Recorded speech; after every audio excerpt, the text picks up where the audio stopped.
Mendadak Sultan, pencucian uang di Indonesia. Oleh Christovita Wiloto, Chairman Strategik Indonesia, antara gaya hidup Sultan, artis, dan kekuasaan. Apa itu money laundering?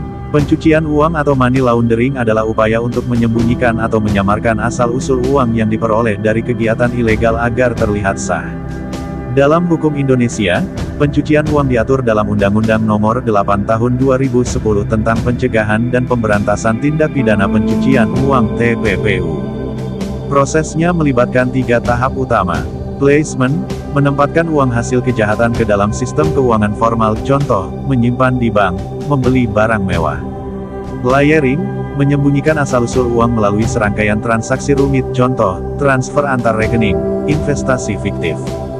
Integration, mengintegrasikan uang yang sudah dibersihkan ke dalam ekonomi sebagai dana yang sah, contoh, beli properti, buka usaha, endorse artis.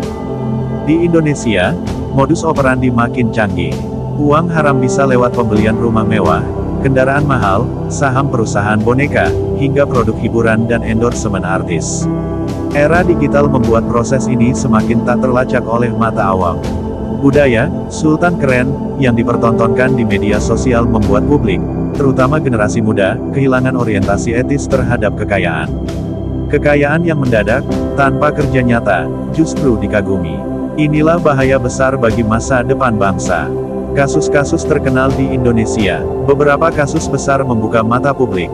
1. Gayus Tambunan, pegawai pajak golongan 3A dengan penghasilan terbatas, namun memiliki miliaran rupiah di rekening. Uangnya digunakan untuk liburan mewah, suap, dan investasi. Terbukti ada upaya sistematis menyamarkan asal uang melalui rekening atas nama istri dan perusahaan palsu.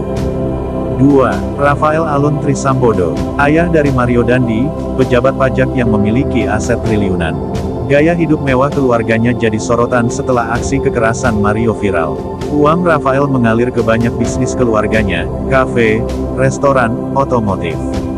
PPATK menemukan transaksi mencurigakan hingga ratusan miliar rupiah. 3. Artis dan influencer.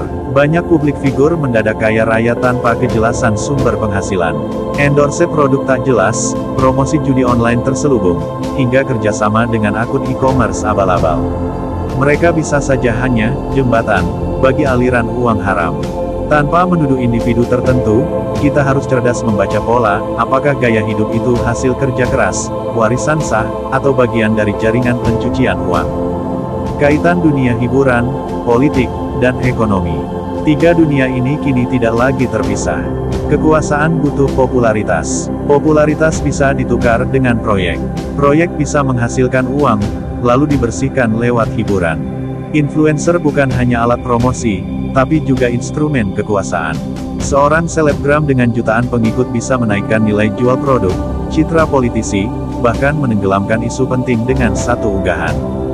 Banyak brand e-commerce bekerja sama dengan artis untuk menciptakan transaksi palsu.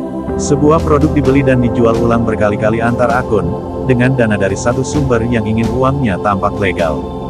Kita menyaksikan narasi, yang kaya pasti benar, mengakar kuat. Rakyat miskin dikejar utang, tapi artis bisa beli rumah 100 miliar tanpa diperiksa pajaknya. Ini ketimpangan moral. Mengapa mereka sulit tersentuh? Mereka punya mekanisme legalisasi. Perusahaan formal, rekening atas nama keluarga atau asisten. Properti yang dibeli atas nama yayasan. Transaksi lewat aset digital seperti NFT atau kripto. Mereka punya perlindungan, teman di parlemen, saudara di aparat hukum. Relasi dengan penguasa, dunia hiburan juga tak diaudit. Tak ada standar transparansi terhadap penghasilan artis. Pajak entertainment belum sepenuhnya tersistem. Ketika kekayaan mereka dipertanyakan, publik justru membela, itu hasil kerja keras. Penegakan hukum pun tumpul. Kasus viral hanya ditindak jika sudah tak terbendung opini publik. Banyak yang kemudian hilang dari radar. Tanda-tanda Tuhan bergerak, namun sejarah selalu berpihak pada kebenaran. Kita melihat tanda-tanda. Media makin berani membongkar aliran uang, membandingkan data LHKPN, menyelidiki latar belakang pengusaha dadakan. Tokoh yang tampaknya kebal hukum jatuh tiba-tiba, dicopot, diperiksa, ditinggalkan oleh penggemar.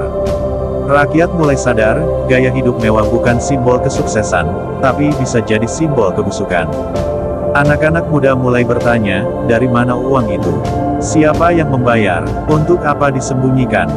Bangsa ini sedang mengalami pencerahan etis. Ini bukan kebetulan, ini bagian dari strategi besar Tuhan. Strategi Tuhan untuk memberantas money laundering. Tuhan tidak anti kekayaan, tapi Ia membenci kebohongan. Dalam Ulangan 8 ayat 18 tertulis, Tuhanlah yang memberi kamu kuasa untuk memperoleh kekayaan. Bukan tipu daya. Strategi ilahi. Pendidikan karakter, dari rumah, dari gereja, dari sekolah. Anak-anak diajarkan nilai kejujuran, keteladanan, tokoh-tokoh muda yang hidup sederhana, tapi berdampak. Media alternatif, jurnalis yang tak takut dibungkam, kanal YouTube yang berani investigasi. Kebangkitan whistleblower, orang dalam yang akhirnya bersuara. Kepemimpinan kuat, jika Presiden Prabowo memang mau bersih-bersih, inilah saatnya. Audit gaya hidup, periksa asal-muasal harta semua tokoh publik. Dan yang paling penting, doa dan ketekunan rakyat biasa. Karena kebenaran akan menang. Bukan karena uang, tapi karena Tuhan memang sedang bergerak. Ini bukan soal artis. Bukan soal siapa jadi selebritas atau siapa pamer kekayaan. Ini soal wajah bangsa, masa depan Indonesia. Jika pencucian uang tidak dihentikan, maka korupsi akan makin subur, kemiskinan makin parah, dan keadilan makin jauh. Tapi jika kita mau berdiri, bekerja, dan berdoa bersama, maka generasi kita akan jadi generasi yang tak bisa dibeli. Karena kebenaran lebih mahal dari uang manapun di dunia ini.